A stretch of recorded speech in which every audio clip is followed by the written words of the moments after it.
Hey everybody, welcome to Drugs Affecting the Cardiovascular and Renal System.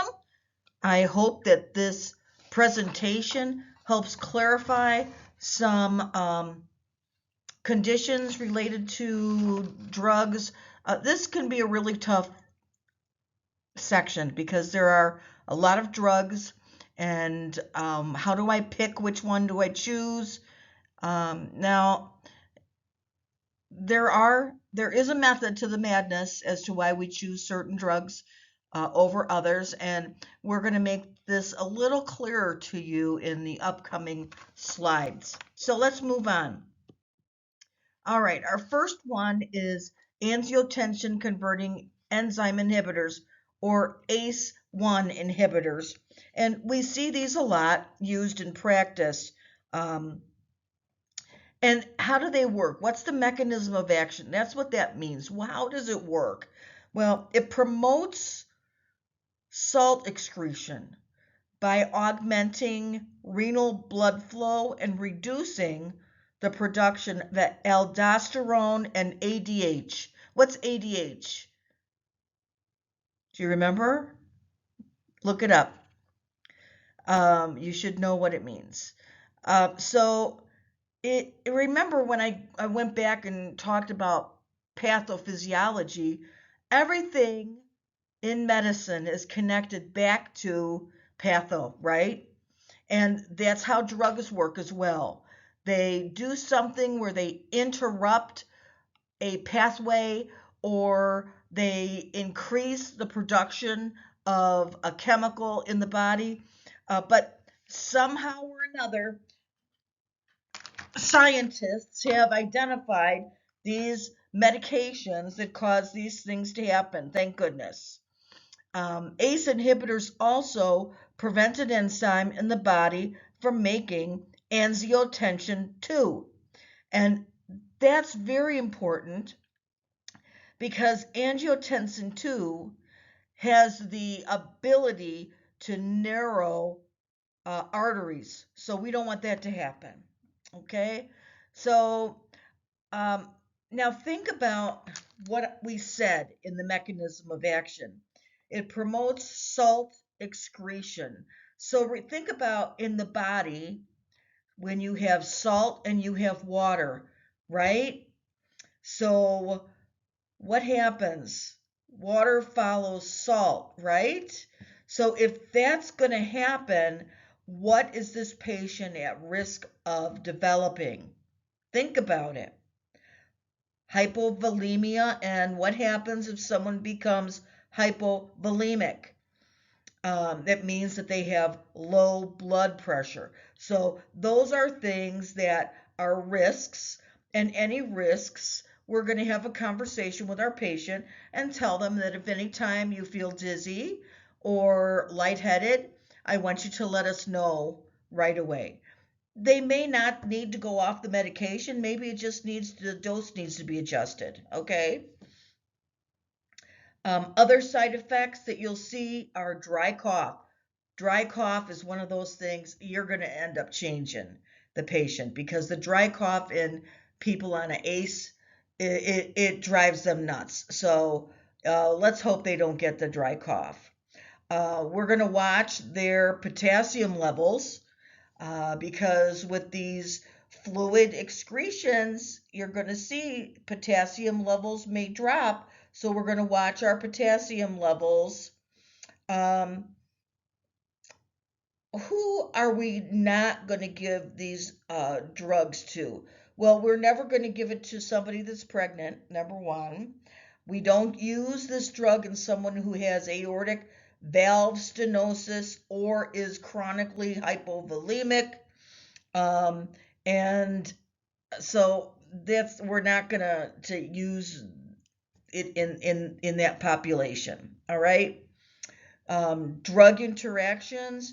We want to avoid NSAIDs, antacids, lithium, and diuretics when we are on this, because they can interact. They can interact and cause different things to happen in the process. Remember, we don't want to ingest something in the body that is going to interrupt what this drug does. So we want to avoid the use of those, and that's going to go in your teaching, right?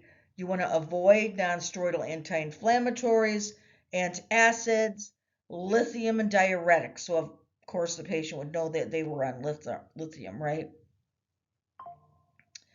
Um, we use this drug in heart failure patients. It has great benefits. It's also the first line uh, drug for those who have kidney disease, and it can delay nephropathy or worsening condition in the kidney and cardiovascular events. So it is a great drug. Names you'll see: enalapril, lisinopril, Zestoril, benzapril. It's those aprils. Now, how do we decide who's going to go on a blood pressure medicine? Well, I was reading an article and I really liked how it stated it. Now, different clinics are a little different. Like, well, my doctor knows I'm a nurse practitioner, so the last few times I've gone in, my blood pressure's been slightly elevated. And he said to me, April, I think it's time that we talk about you're going on a blood pressure medicine. And I said, okay. And we talked about it. And that's how we decided that I was going to go on a blood pressure medicine. Very low dose, and it worked immediately. So, good decision because we want to address hypertension timely, right? But this article said that if someone has, and remember, we never diagnose hypertension in isolated visit. They have to come back a couple of times and have repeated elevated blood pressures. I always tell my patients, I want you to keep a log at home because sometimes their blood pressure is just normally elevated in the office. For example, this article said that if you would treat the patient if they consistently had an office blood pressure of 140 over 90. So they let it go higher because the patient's in the office and you may have, they're nervous, white coat, all of that stuff. Or they consistently have a blood pressure of 135 over 85 outside of the office.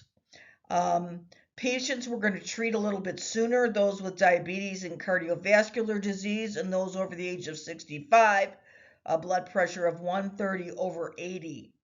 Now, again, remember, we never treat a patient with one elevated blood pressure.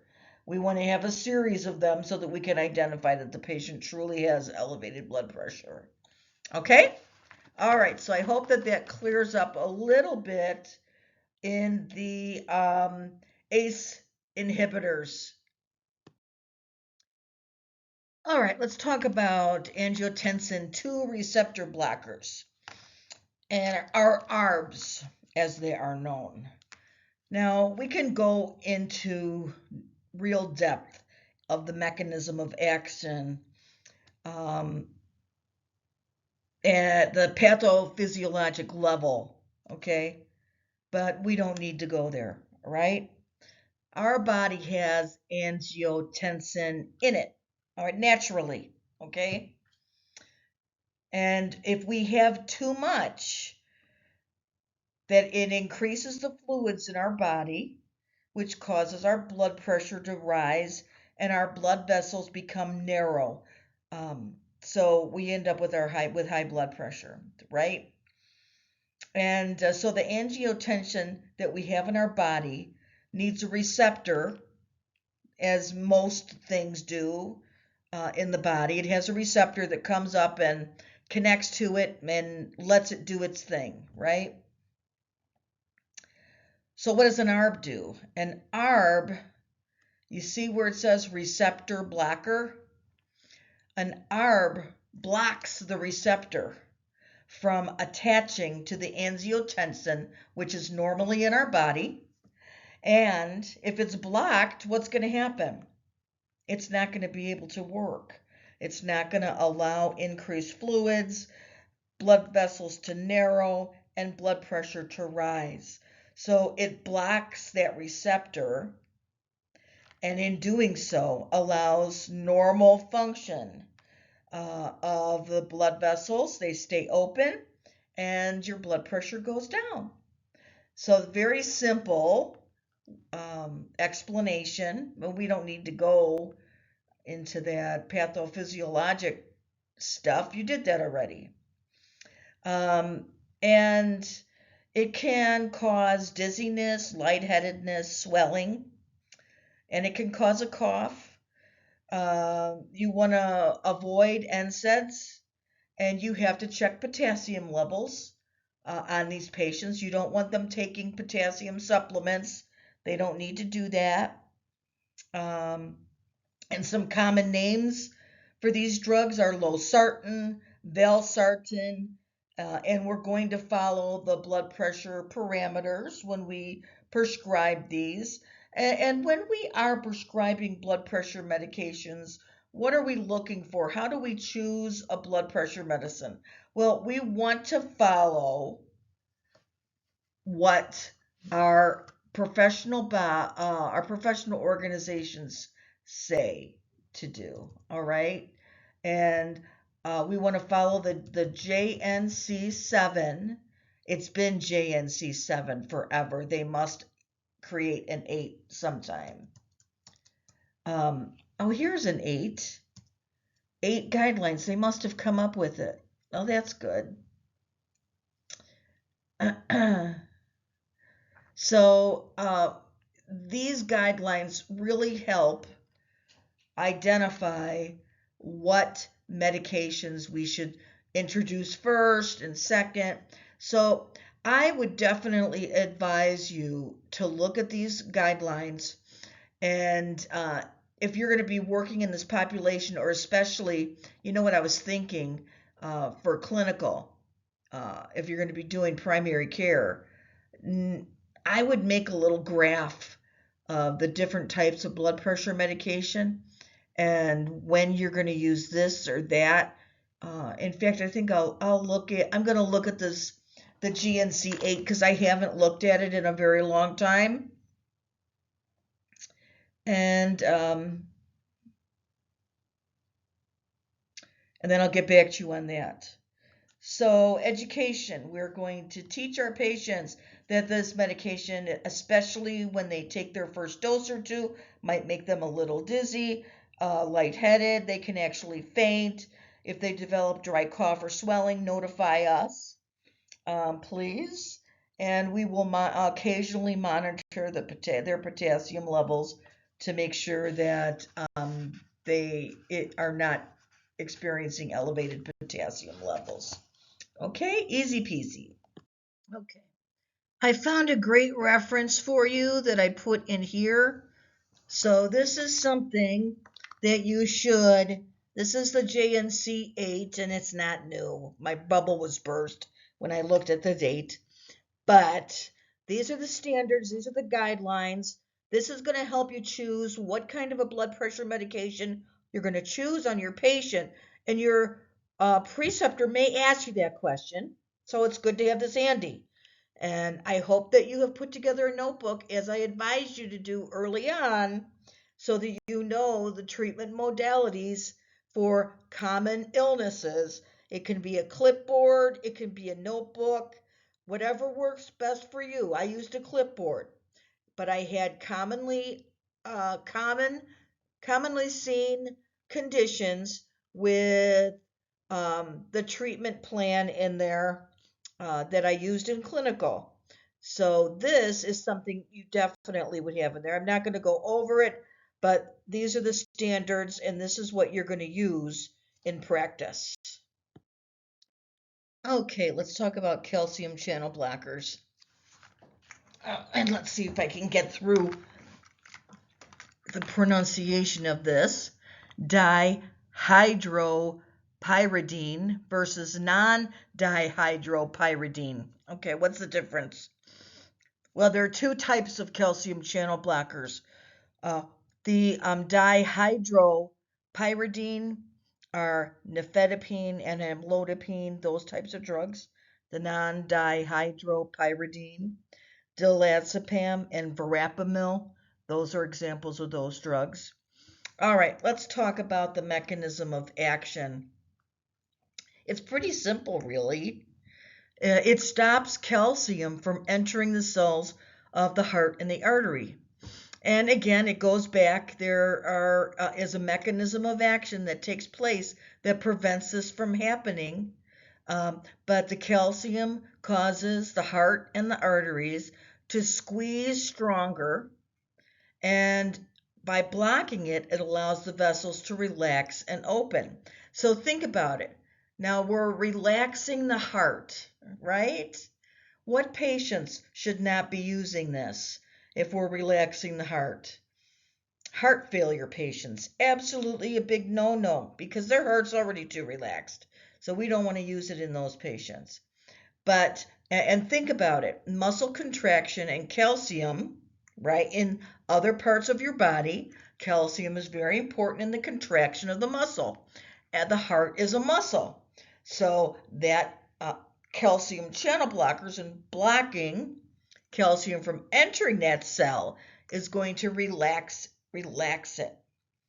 Now, who shouldn't use it? People who have sick sinus syndrome, unless they have a pacemaker in place, severe hypotension, and acute MI, pulmonary congestion, heart failure, like we said, liver disease. And drug interactions, you need to, anytime, I use Epocrates. It's the app I have on my phone, but there is a good one. It's I think it's Medscape. It's free and you can download it. I don't know why I don't just use that one, because I used to use it, and it was a physician friend of mine is actually who showed it to me. But keep those things and it will show you, when you're going to prescribe a drug, any drug interactions. Digoxin is not a good thing because it can increase the levels of digoxin in the body to toxic levels. And you need to be cautious when using statins with these drugs as well. Education, you're going to talk to the patient and tell them they may experience some fatigue. They may experience swelling in their feet and legs.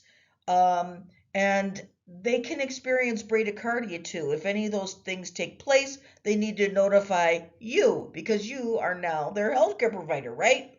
Also, we want to advise the patient not to drink huge amounts of grapefruit juice. Now, that's what my references said, huge amounts of grapefruit juice. So I don't know anybody who drinks huge amounts of grapefruit juice, but you never know. In the event your patient does, they shouldn't do that if they're going to be on a calcium channel blocker. All right, on to the next one. All right, next up, digoxin. So those of you who've worked in ICU have used this drug for sure a lot. And so let's talk about the complex mechanism, okay? So it inhibits sodium potassium and adenosine triphosphatase, or ATASE. It has a predominantly parasympathomimetic action on the atrial myocardium, slowing conduction, prolonging AV node refractory period, increases intracellular sodium, and drives calcium into the heart, increasing the contractility of the cardiac system or cardiac output, and increases cardiac output, decreases ventricular filling, and decreases the heart rate. Okay, so that's the simple form of discussing it. So that increase in intracellular sodium drives calcium into the heart and increases cardiac output and decreases ventricular filling. And in turn, it lowers the heart rate. So that's the mechanism of action of digoxin.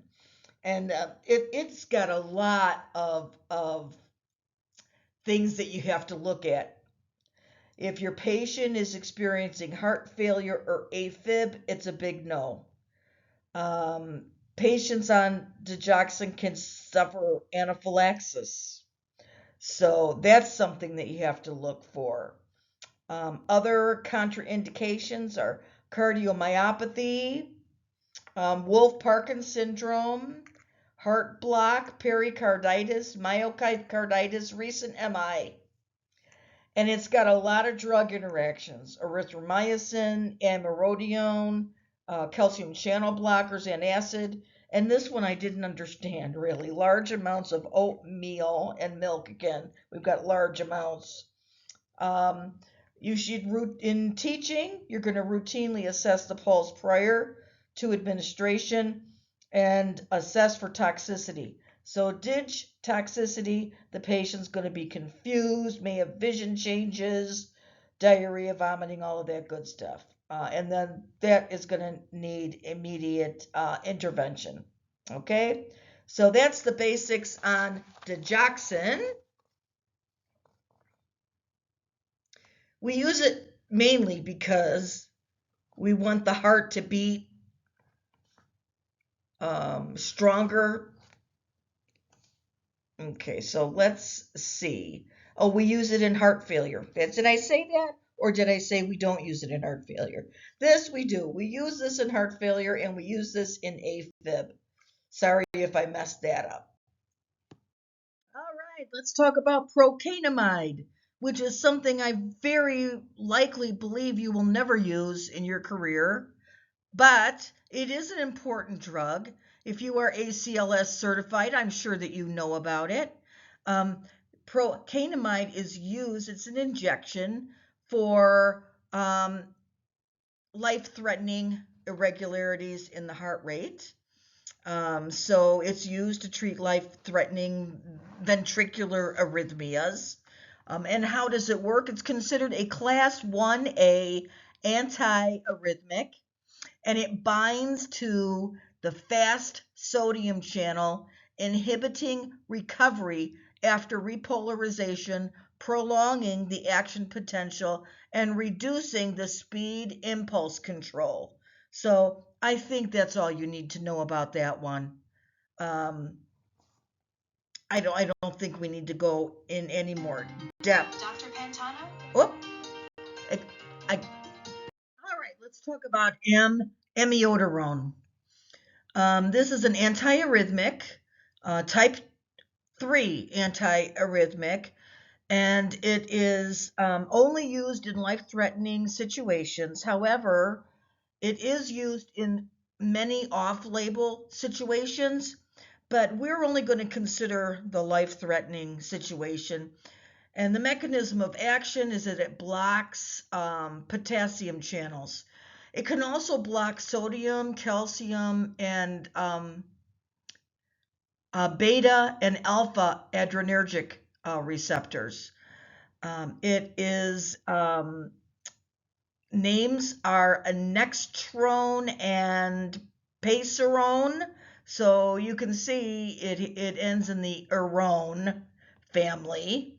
And here's a little bit longer explanation of the mechanism of action. Non-competitive antagonist of alpha and beta adrenergic receptors.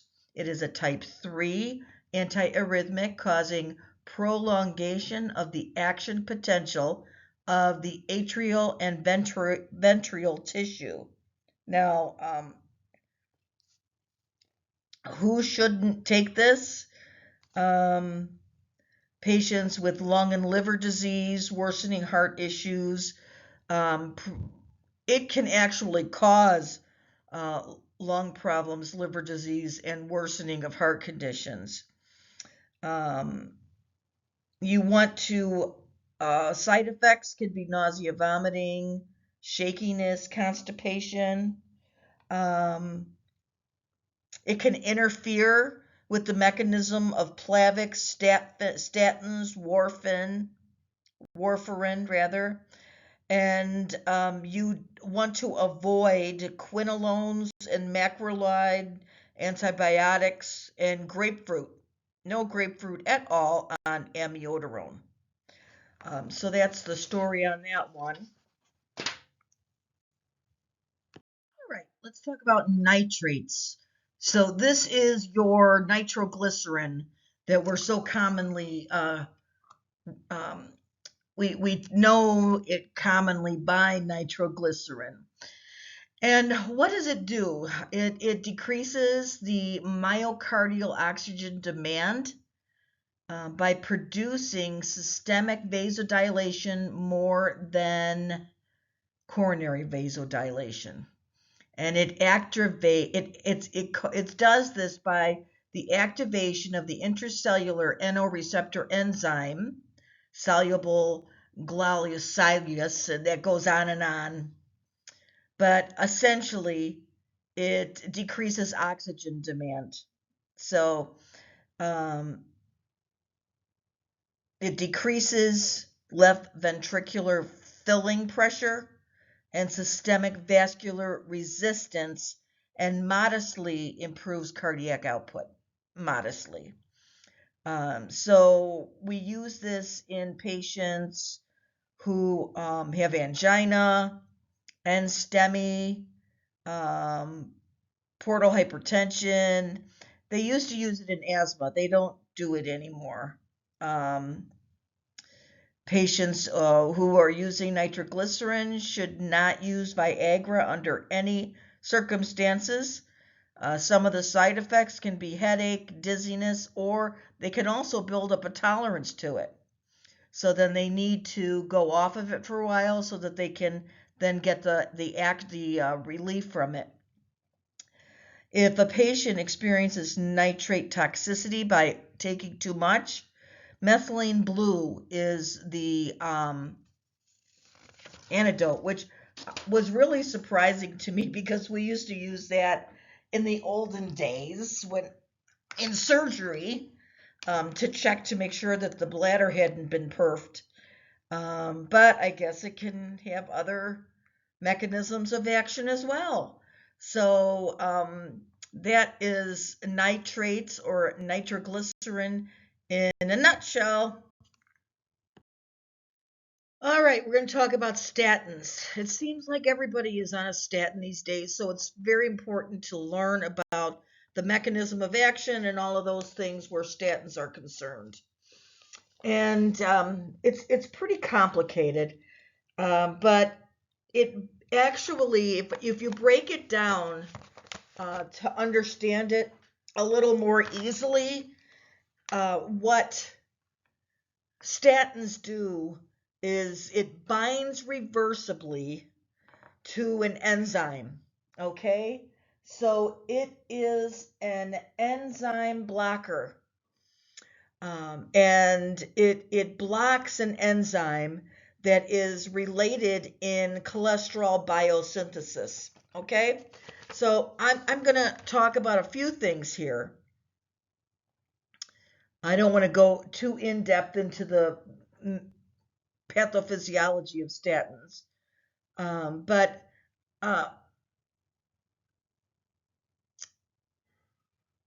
let's see. Let's look at the AHA-ACC guidelines for LDL level reductions. Okay, now there are 3 different kinds of statins. There's a high intensity statin, moderate intensity statin, and a low intensity statin. You need to know what those are. Okay, so patients with severe primary hypercholesterolemia, which is an LDL of greater than 190, who have a high risk of atherosclerotic cardiovascular disease, should be started on a high-intensity statin. For young adults between the age of 20 to 39, consider statin therapy only in high-risk patients, and that is if they have a family history of young cardiovascular disease or a very high LDL greater than 160. Patients between 40 to 75 with diabetes are at an intermediate or high risk. and a moderate intensity statin is recommended. So if you've got diabetes, you're going on a statin.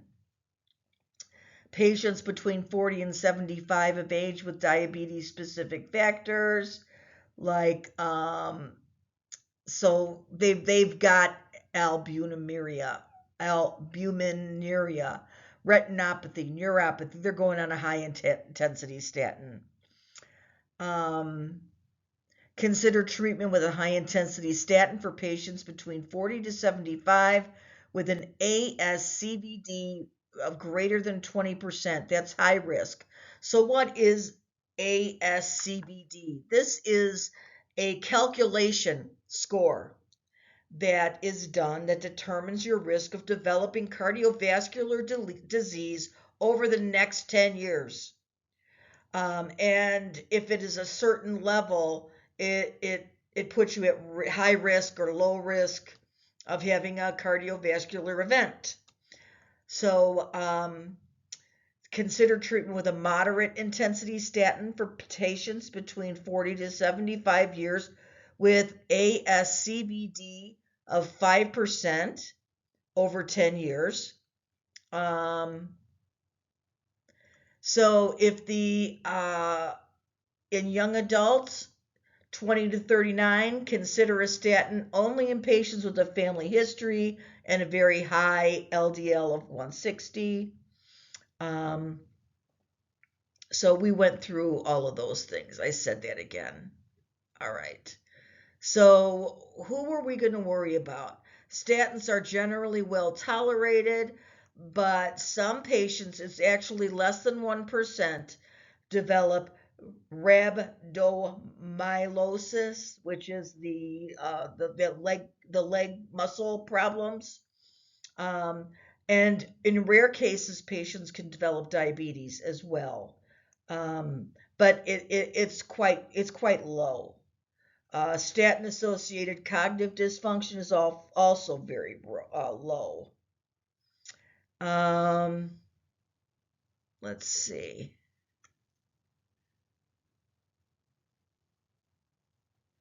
Liver function tests should be done. So this is what you're going to be doing before therapy is initiated. And generally, they repeat it 3 to 6 months after the initiation of treatment. Statins are well-established drugs. They can be toxic, but there is no antidote to reverse the effects that can be caused by statins. And let's see, I want to make sure I got everything on here. They can cause headaches, dizziness, constipation, diarrhea, gas, muscle pain, decreased platelets. I think that is all I have here on statins. Let me see.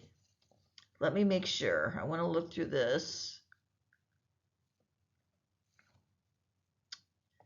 Okay, so know the low, moderate, and high intensity statins, and who should get them. I went through the list, right? So and low statin, it can be the same name, okay, but a different dose. So a low intensity statin is simvastatin, or what? Let me see. No, I don't have it on there. Well, let's look at this one. A moderate intensity statin can be 10 to 20 milligrams of atorvastatin, and a high intensity statin can be 40 to 80 milligrams of atorvastatin. So it doesn't necessarily have to be a different medicine. It's a higher dose, if that makes sense. And remember, it is an enzyme blocker. It blocks the enzyme involved in cholesterol biosynthesis. All right, we're going to talk about fibrates here now. Some of the names of them is fenofibrate. That's the one I see most often in clinic. I'll get this one totally, I will butcher this one. Gemfibrozil or Lopid. I've never seen that one in practice. but it decreases the synthesis of bile acid by downregulation of cholesterol 7 alpha hydroxylase. So it stimulates the cellular fatty acid uptake of VLDL production. So let's take that and turn it into something you can understand. Okay. Fibrates. What makes it so wonderful? It targets triglycerides in the bloodstream, and it decreases the liver's release of triglycerides, increases the production of lipoprotein, which actually breaks down triglycerides in the bloodstream. So it's a twofer. It targets triglycerides in the bloodstream, decreases the liver's release of triglycerides, and increases the production of a lipoprotein, lipase, which breaks down triglycerides in the bloodstream. So that's great. You don't want to, you want to be on a low-fat diet and don't drink alcohol when you're on this. Patients who should not be on this are those who have liver, gallbladder, or kidney disease. And side effects can be abdominal pain, rash, muscle pain, pretty much neck pain. But fibrates, those are for people with those they're on a statin, but their triglycerides are out of control. So they're trying to get their triglycerides back in order. Okay, so let's talk about bile acid sequestrants and their mechanism of action. These block bile acid in the stomach from being absorbed in your blood, and your liver needs the cholesterol from your blood to make more bile acid. And so this ultimately reduces your cholesterol level. So it is like a cycle that occurs. Now, since the bile acid sequestrants are not absorbed in the GI tract, they have limited systemic side effects, but some of the most common are GI, including constipation, stomach pain, bloating, vomiting, heartburn, loss of appetite, indigestion, and upset stomach. These bile acid sequestrants are often used in statin intolerant patients, and they can be used in combination with niacin and a cholesterol absorption inhibitor, STMIB. I said that totally wrong. And they can actually lower the LDL between 15 to 30% in full doses.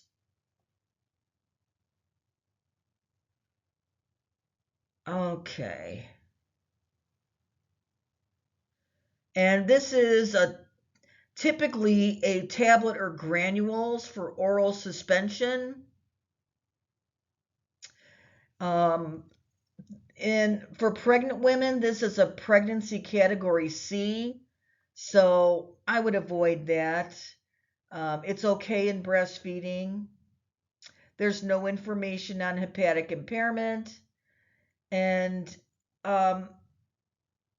you need to be cautious for people who have renal impairment.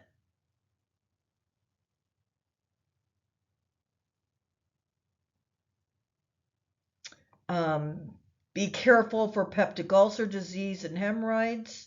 Using it chronically correlates with bleeding problems in high doses, but that can be preventable by using oral vitamin K.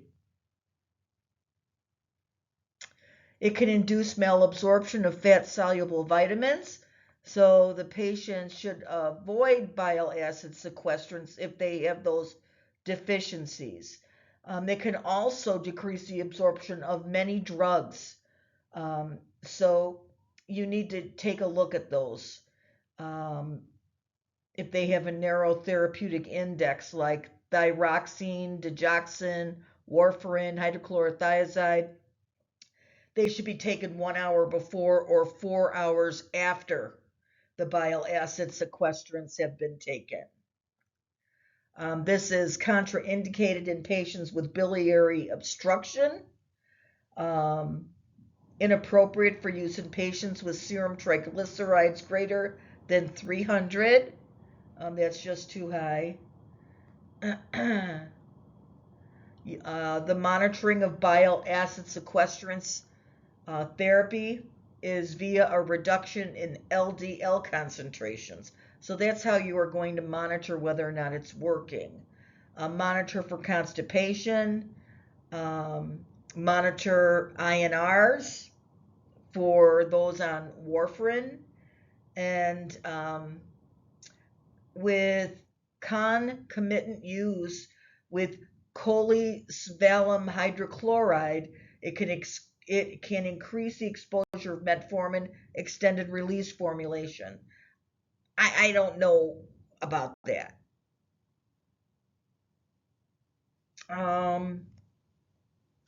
So I think that covers bile acid sequestrants pretty thoroughly. All right, next on the list, niacin. So how does niacin work? It increases the vascular endothelial cell redox state, resulting in the inhibition of oxidative stress and vascular inflammatory genes. What does that have to do anything? Well, ultimately, it inhibits a hormone-sensitive lipase in adipose tissue, which reduces the breakdown of triglycerides to free fatty acids and transport of free fatty acids. So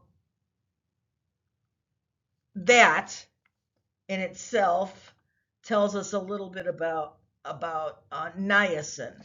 So it's been used. Nicotinic acid is what you may have heard it called by. It's been used a long time for the treatment of lipid disorders and in cardiovascular disease.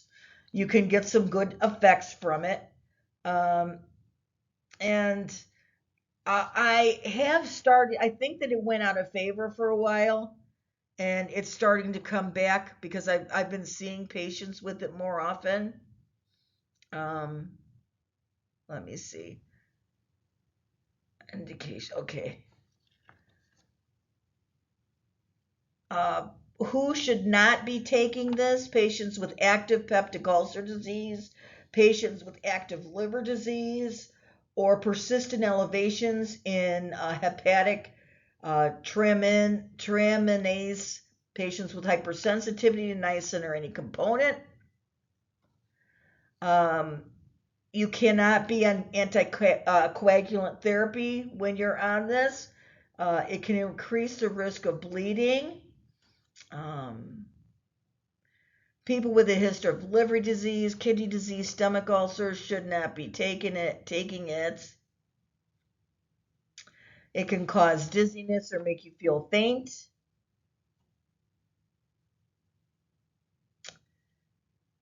And I think that covers. Well, let's see. Let me look at one more. Yeah, this is usually used with another medication like a statin. It can make you feel flushed. That's what I forgot. I wanted to tell you. That's true. It can make you really have flushing of the face.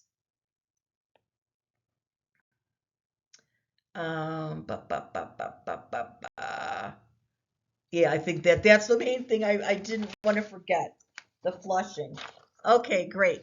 Okay, last but not least, diuretics. Diuretics are drugs that increase the flow of urine. They are used to treat edema, hypertension, and heart failure. There are 5 classes of diuretics: thiazide diuretics, loop diuretics, potassium-sparing diuretics, osmotic diuretics, and carbonic anhydrase inhibitors. But we will typically just see thiazide, loop, and potassium-sparing in our practice. All right, they act by diminishing sodium reabsorption at different sites in the nephron, thereby increasing urinary sodium and water losses. A second class of diuretics can inhibit water reabsorption by blocking vasopressin receptors. So you have to look at each each diuretic and what the mechanism of it is. Let's look at furosemide, which is a potent loop diuretic. This works to increase the excretion of sodium and water by the kidneys by inhibiting their reabsorption from the proximal and distal tubules, as well as the loop of Henle. It works directly, acts on the cells of the nephron, and indirectly modifies the content of the renal filtrate. Okay, we talked about thiazide diuretics. Mechanism of action.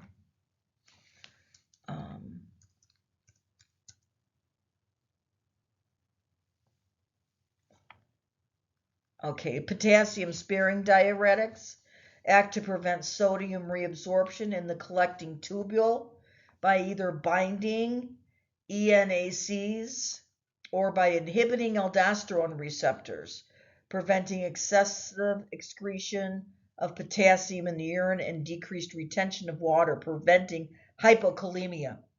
Okay, so that's that one.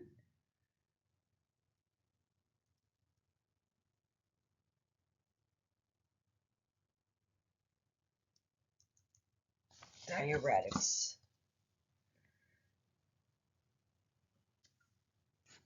Okay. Oh, thiazide diuretics.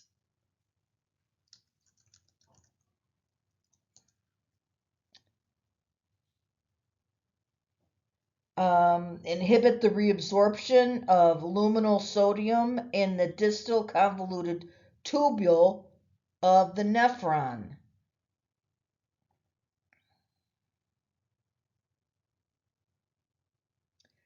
Let's see what this is. Okay, and diuretics are among the most frequently prescribed meds out there, which is surprising to me, right? They promote the excretion of water and electrolytes by the kidneys, increasing the rate of urine flow.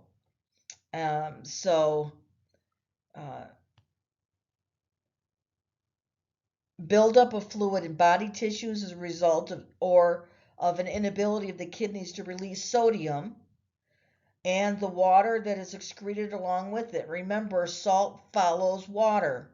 So if sodium is being hung on by the kidney, the fluid isn't going to leave. Once that sodium's released, bam, the fluid's going to follow it. So diuretics are used for edema, heart failure, hypertension, and there's a lot of reasons that people use them. Loop diuretic furosemide, we talked about that one.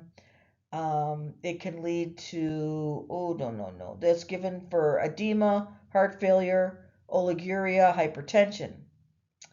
And potassium sparing, it reduces the risk of hypokalemia and hypertension.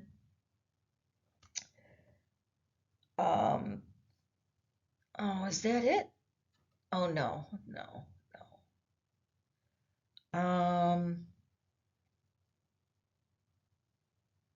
So you really have to watch to ensure that these patients, if they're not on a potassium sparing, that their potassium level stays good. I can remember back in the day when I was in nursing school, we had to check our patients' potassium levels every morning before we passed meds because everybody was on Lasix to ensure that they had an adequate potassium level. So we need to make sure that our patients have an adequate potassium level if they're on, unless they're on a potassium sparing. And you say, okay, why isn't everybody just on a potassium sparing? Because it doesn't work that way. They don't work that great. Let's see what some of the side effects are. Peeing more than usual, dizziness, fatigue, headache. They can develop gout, and we'll talk about that later on. Difficulty getting an erection, low potassium unless you're on the potassium sparing, and muscle cramps. All right. And, oh.